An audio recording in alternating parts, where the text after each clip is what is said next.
اللہم صلی علی سیدنا محمد. الحمدللہ نحمدہ ونستعینہ ونستغفرہ ونؤمن بہ ونتوکل علیہ ونعوذ باللہ من شرور انفسنا ومن سیئات اعمالنا من یهده اللہ فلا مضل له ومن یضلل فلا ہادی له ونشهد ان لا الہ الا اللہ وحدہ لا شریک له ونشهد ان سیدنا وسندنا ونبینا ومولانا محمدا عبده ورسوله صلی اللہ تعالی علیہ وعلى آلہ واصحابہ اجمعین. اما بعد فاعوذ باللہ من الشیطان الرجیم. بسم اللہ الرحمن الرحیم. وعاشروهن بالمعروف فإن كرهتموهن فعسى أن تكرهوا شيئا ويجعل الله فيه خيرا كثيرا. وقال النبي صلى الله عليه وسلم خيركم خيركم لأهلي وأنا خيركم لأهلي أو كما قال عليه الصلاة والسلام. صدق الله مولانا العلي العظيم وصدق رسوله النبي الكريم ونحن على ذلك من الشاهدين والشاكرين والحمد للہ رب العالمین. محترم سامعین، گزشتہ جمعے ہم نے یہ مضمون بیان کیا تھا کہ نبی کریم صلی اللہ علیہ وسلم بحیثیت ایک والد کے والدین کے لیے کیسے نمونہ ہیں. اس نے بتایا تھا کہ آپ صلی اللہ علیہ وسلم اپنی اولاد سے اپنے نواسوں سے محبت فرماتے تھے، شفقت سے پیش آتے تھے اور ان کی عزت کرتے تھے. آج ہم آپ کے سامنے یہ بیان کریں گے کہ نبی کریم صلی اللہ علیہ وسلم بحیثیت خامن کے شوہر کیسے تھے. یہی بڑا اہم معاملہ ہے کہ آپ ہر حیثیت سے ہمارے لیے نمونہ ہیں، تو اس حیثیت سے آپ نمونہ کیسے ہیں ہمارے لیے، آپ یوں سلوک کیسا فرماتے تھے. اور یہ موضوع اس لحاظ سے بڑا اہم ہے کہ انسانیت چلتی ہی میاں بیوی سے ہے. اماں حوا اور ابا آدم علیہ السلام دونوں سے انسانیت چلی ہے اور انسانی چل اس سے رہی ہے. میاں بیوی کا جو تعلق و رشتہ ہے یہ سب سے زیادہ قریبی بھی ہے، گہرا بھی ہے، لیکن سب سے زیادہ نازک بھی ہے. نازک اتنا ہے کہ صرف دو لفظوں میں جڑ جاتا ہے کہ فلاں سے آپ کا نکاح ہو گیا، قبول ہے، مرد کہتا ہے قبول ہے، تعلق قائم ہو گیا، دونوں رشتے قریب آ گئے. خدا نہ خاص آج کے 3 لفظ زبان سے بول دے تعلق ٹوٹ جاتا ہے ہمیشہ کے لیے. دوسرے جو تعلقات ہیں وہ ٹوٹتے نہیں ہیں، کچھ دوری ہو جاتی ہے. ماں کا تعلق، باپ کا، بھائی کا، بہن کا، خالہ کا، پھپھو کا، ماموں کا تعلق ٹوٹتا نہیں ہے. اختلاف ہو گیا، بات چیت ماموں سے بند ہو گئی، پھر ماموں ہی رہتا ہے، بھانجا رہتا ہے، تعلق ختم نہیں ہوتا. لیکن شوہر بیوی کو 3 لفظ کہہ دے وہ اجنبی اور حرام ہو جاتی ہے. اتنا نازک بھی ہے، اس کو سمجھنا بھی ضروری ہے. اور میں سمجھتا ہوں کہ ایسا کوئی مسئلہ ہے، میں نے کئی دفعہ ارادہ کیا کہ میں دیہاتوں میں علاقوں میں مسائل علاقے مسئلہ بیان کروں. اکثر لوگوں کو اس حیثیت سے کچھ پتہ نہیں ہے. اب بھی میرا بھائی بیٹھا ہے دکان پہ، 3 کیس طلاق کے آئے ہیں اور سن کے آئے. شاید ہی کوئی کیس دن ایسا گزرتا ہے جس میں کوئی طلاق کا مسئلہ نہیں آتا. روزانہ طلاق کے مسائل آتے ہیں اور اس کی وجہ لوگوں کی لا علمی ہے. گھر کا سربراہ مرد ہوتا ہے، شوہر ہوتا ہے، تو اس کو پتہ ہی نہیں کہ نبی پاک صلی اللہ علیہ وسلم یہ سلوک کیسے فرماتے تھے. قرآن اس بارے میں کیا کہتا ہے ہمیں. قرآن کریم کی میں نے اس بارے میں ایک آیت تلاوت کی ہے سورہ نساء کی، اور دوسری ایک حدیث تلاوت کی ہے. وہ آیت بڑی اہم ہے. اللہ تعالیٰ نے ارشاد فرمایا وعاشروہن بالمعروف کہ تم عورتوں سے زندگی گزارو اچھے طریقے سے. فَإِن كَرِهْتُمُوهُنَّ فَعَسَىٰ أَن تَكْرَهُوا شَيْئًا وَيَجْعَلَ اللَّهُ فِيهِ خَيْرًا كَثِيرًا. اگر تمہیں ان عورتوں سے کراہت ہو، کسی وجہ سے نفرت ہو، تب بھی زندگی اچھی طریقے سے گزارو. ممکن ہے کہ تم کسی عورت سے نفرت کرو، بیوی سے محبت نہ کرو کسی وجہ سے، وہ خوبصورت نہیں ہے، اس کی عادتیں اچھی نہیں ہیں، وہ دین سے دور ہے، کوئی اور مسئلہ ہے، زبان کا مسئلہ ہے، لیکن ممکن ہے کہ اللہ تعالیٰ اسی میں تمہارے لیے بہت سی خیر ڈال دے. اور نبی کریم صلی اللہ علیہ وسلم نے ارشاد فرمایا خیرکم خیرکم لأہلی، کہ تم میں سے بہترین شخص وہ ہے جو اپنی بیوی کے لیے بہترین ہے. وانا خیرکم لأہلی، اور میں، آپ نے خود فرمایا کہ میں الحمدللہ بیویوں کے لیے بہتر ہوں اور اچھا سلوک کرتا ہوں. آپ صلی اللہ علیہ وسلم نے 11 نکاح فرمائے اور آپ صلی اللہ علیہ وسلم نے ان سے ایسا رویہ اور سلوک فرمایا کہ مثالیں قائم کر دی آپ نے. وہ جو 11 آپ کی بیویاں تھیں مختلف خاندانوں کی تھی، مختلف قبائل کی تھی، مختلف عمروں کی تھی.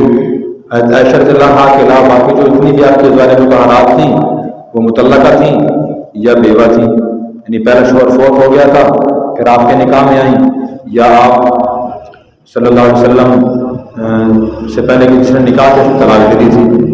تو آپ نے ہمیں کیا ہدایت دی کہ ان سے اچھا سلوک کیا جائے، ان کے لیے بہتر انسان بنا جائے. اب بہتری کے مفہوم میں کچھ چیزیں شامل ہیں.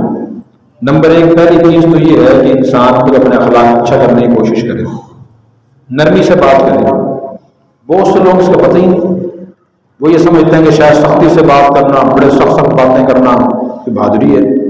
ہمارے استاد محترم ہے مولانا مفتی عمر تقی عثمانی صاحب برکات ہوں، وہ میں تو فرمانے لگے کہ میرے دوست ہیں وہ مجھے کہنے لگے کہ بھائی جب میں گھر میں داخل ہوتا ہوں نا تو کسی کی ضرورت نہیں کہ سانس بھی لے لے، سب سہم کر بیٹھ جاتے ہیں.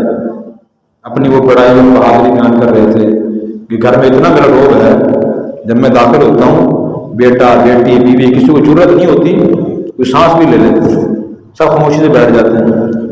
مفتی صاحب فرماتے ہیں کہ میں نے ان سے پوچھا کہ بھائی تم کو درندہ ہو، تم کو درندے ہو؟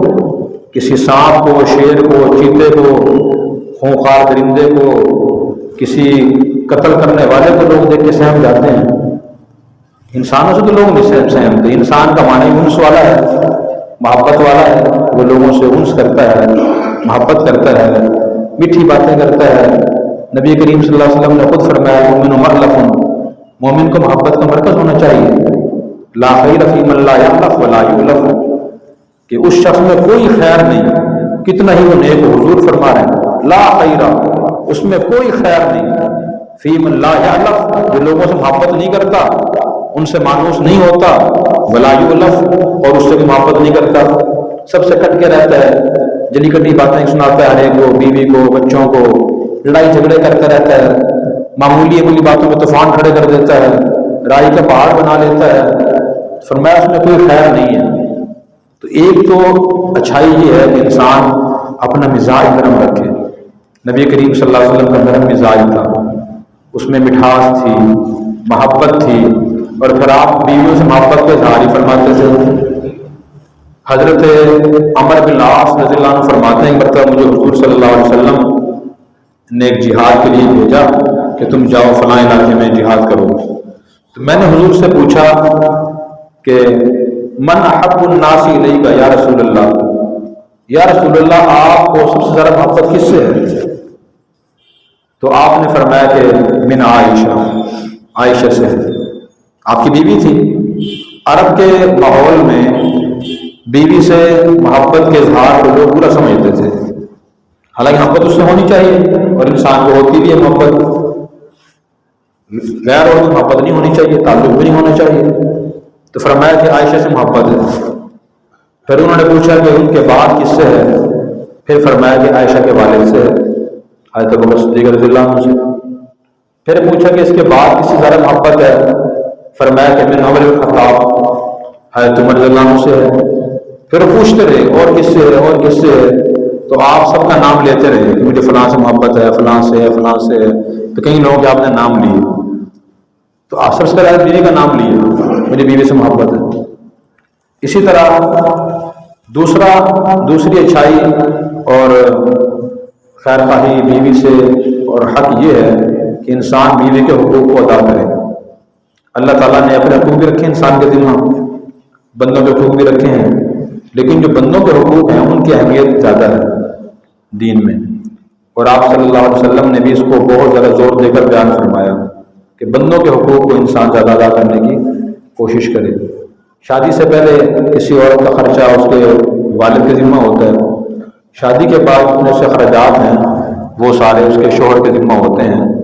وہ کوئی احسان نہیں ہے بلکہ ذمہ داری ہے۔ اور ایک صحابی نے پوچھا، حضرت معاویہ بن حیدہ رضی اللہ عنہ صحابی تھے، انہوں نے پوچھا کہ یا رسول اللہ ہمارے ذمہ بیوی کا کیا حق ہے جو ہمیں ادا کرنا ضروری ہے؟ فرمایا کہ اطعمھا اذا طعمت، جب تم کھانا کھاؤ اور جیسا کھانا کھاؤ ویسا اسے کھلاؤ۔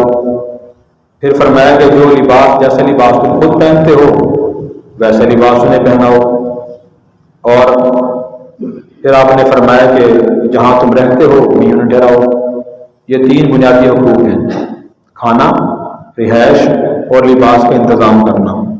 قرآن کریم میں خود اللہ تعالیٰ نے بھی بات فرمائی، اسکنوہن من حیث سکنتم من وجدکم، سورۃ طلاق میں یہ آیت ہے کہ جہاں تم رہو انہیں ساتھ رکھو۔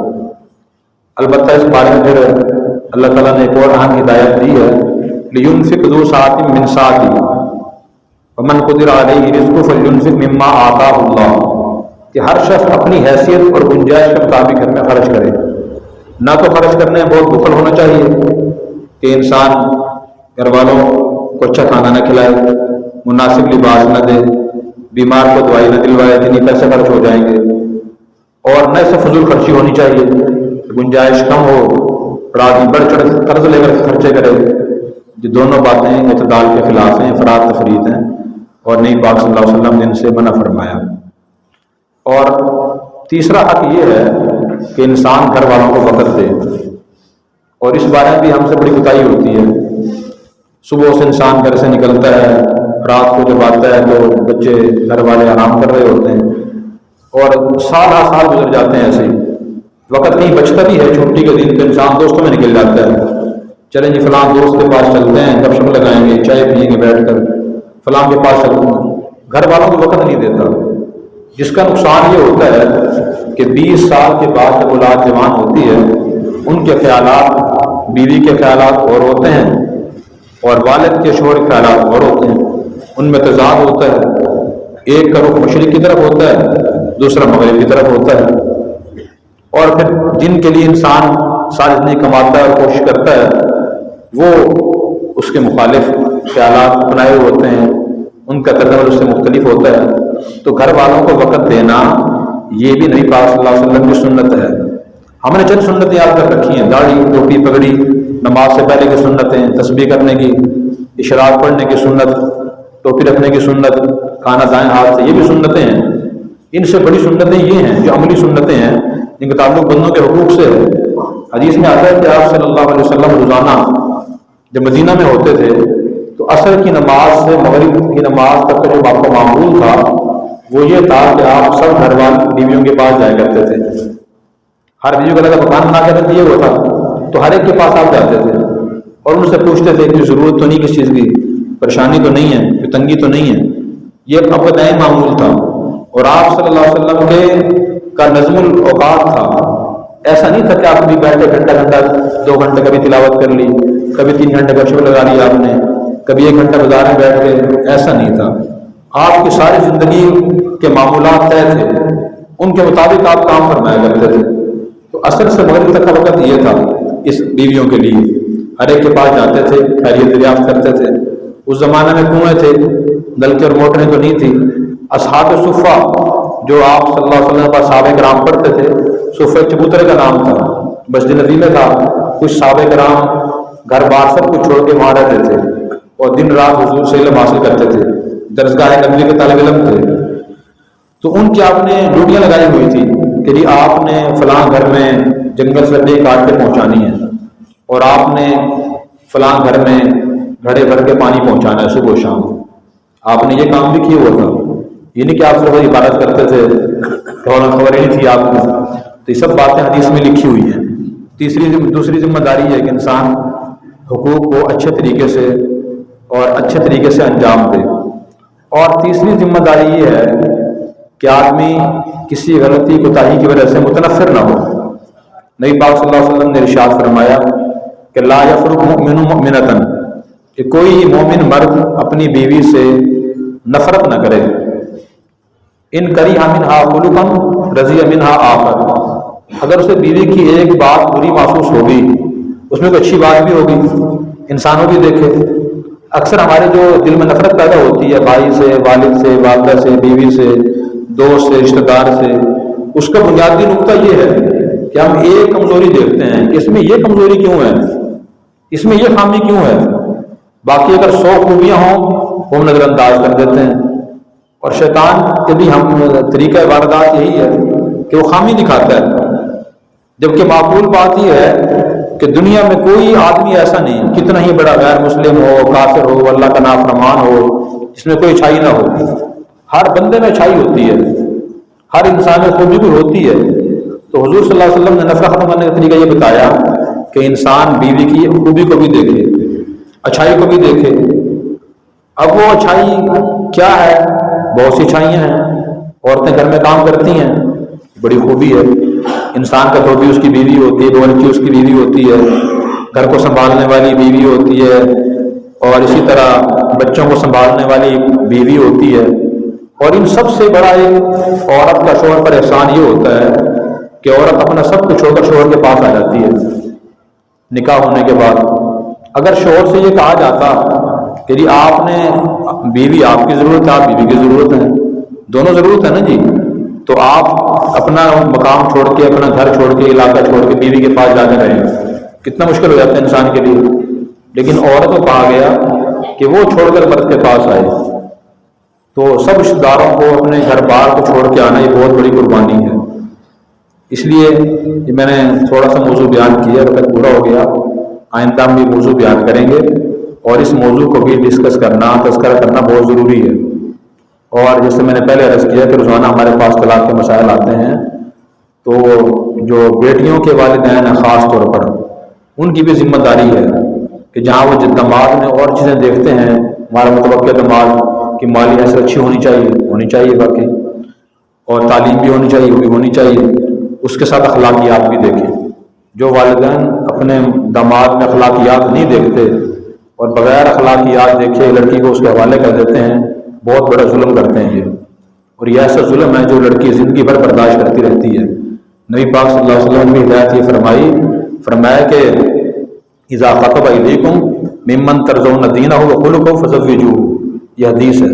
فرمایا کہ تم جس آدمی کے اخلاق اور دین سے خوش ہو اور راضی ہو اس سے نکاح کرو۔ تو آپ نے اخلاق کا نام لیا ہے۔ اگر کوئی تعلیم یافتہ انسان ہے، خاصری تعلیم اس کی ہے، دینی تعلیم ہے، دولت کے انبار لگے ہوئے ہیں، لیکن اس کے اخلاق اچھے نہیں ہیں، تو وہ صحیح معنی میں انسان نہیں ہے۔ اس لیے اخلاق کو دیکھنا گھروں کو بسانے کے لیے ضروری ہے، اخلاق پر عمل کرنا گھروں کو باقی رکھنے کے لیے ضروری ہے۔ اگر اخلاق انسان کے اچھے نہ ہوں، کتنی ڈگریاں حاصل کر لے، دولت کے انبار لگ جائے، اس میں اگر اخلاق نہیں ہے تو وہ صحیح معنی میں انسان نہیں ہے، اس سے توقع نہیں ہے انسانیت کی۔